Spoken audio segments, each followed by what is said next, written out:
Welcome to Teaching Truth. Carluke in Lanarkshire, where I went to Sunday school, is the kind of town you would only visit if you knew someone who lived there. The place that you'd only see on Google Maps if you zoom in really close.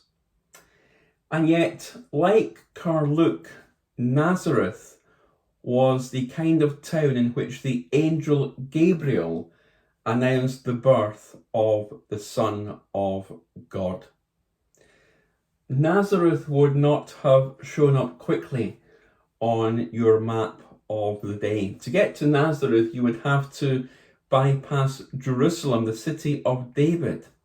To get to Nazareth, you would have to head straight to the part of Caesar's empire that was the least desirable, Judea.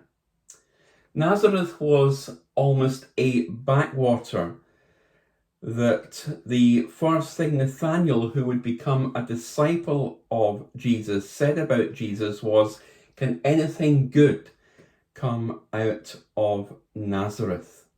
In other words, he was asking, why would I be bothered or interested in someone who comes from a part of the world that nobody has really heard of?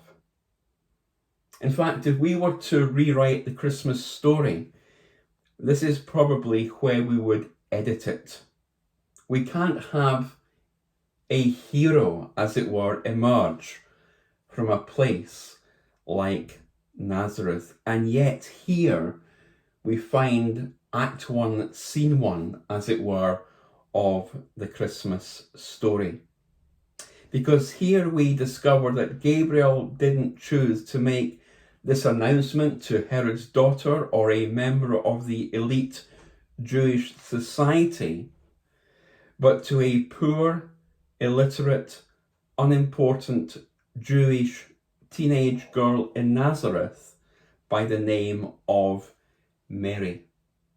We meet Mary today in our reflections as we continue to look at the characters of Christmas. And as we look at the characters of Christmas, there is none so unlikely to be at the centre of the Christmas story as Mary. Mary was not looking for prominence, far from it. She was like every other Jewish peasant girl in Nazareth, this backwater town, simply living out an ordinary life in an ordinary town with unassuming dreams. From all indicators, writes Kent Hughes, the author, her life would not be extraordinary. She would marry humbly, give birth to numerous poor children, never travel further than a few miles from home, and one day, like thousands of others before her, die. A nobody in a nothing town in the middle of nowhere. And yet, it is Mary who receives the first announcement of the Christ child, and it is Mary who is chosen by God to bear the Son of God. Nobody probably knew Mary's name in Nazareth. Nobody but God, of course. And therein is a reminder for us that through Mary's story, God knows your name. He visits the lowly of station and the lowly of heart. And when we read the story of Mary, we discover that Mary, when she was given this news, was shaken, as we would have been had we been in Mary's shoes. The angel has to say to her, "Do not be afraid." Mary, the young unknown teenage girl in a small backwater town. The angel came to Mary to reassure her. Perhaps we feel shaken, worried, concerned today. Allow God's angel, as he did to Mary, to come and to reassure you, to say, do not be afraid. Mary was also powerless. Her first words were in the form of a question. How can these things be? How can these things be? Mary's question was unique to her. How could she conceive a child having not had any sexual relations with Joseph? How could that be? Natural processes, writes Fleming Rutledge, again the theologian, could not have brought the Son of God. It is beyond the capacity of human parents to produce a child who is God. Only God can do it. In a mysterious way, the Holy Spirit of God would override, as it were, Mary's womb. His presence made himself known in Mary's womb. And what was Mary's response?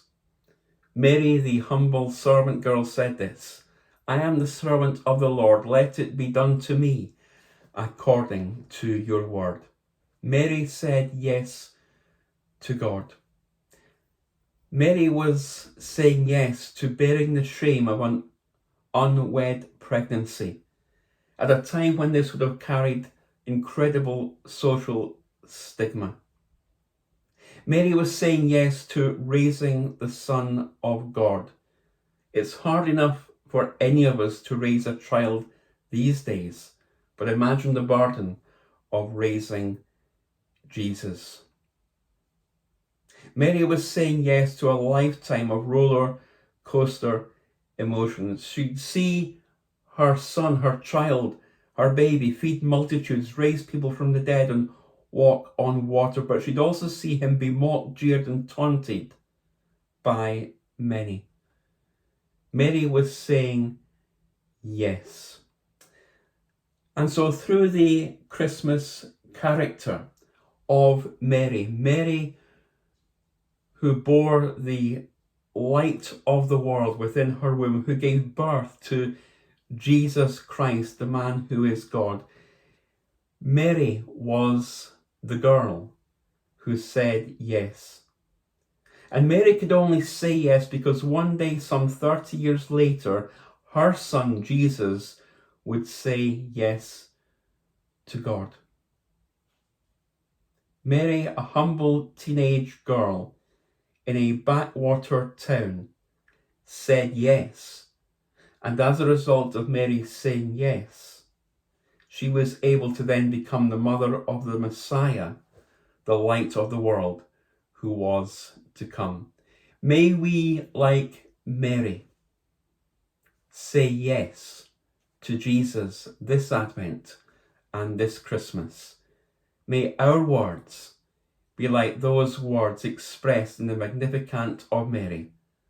I am the servant of the Lord. Let it be to me according to your word. Like Mary, let's say yes to Jesus.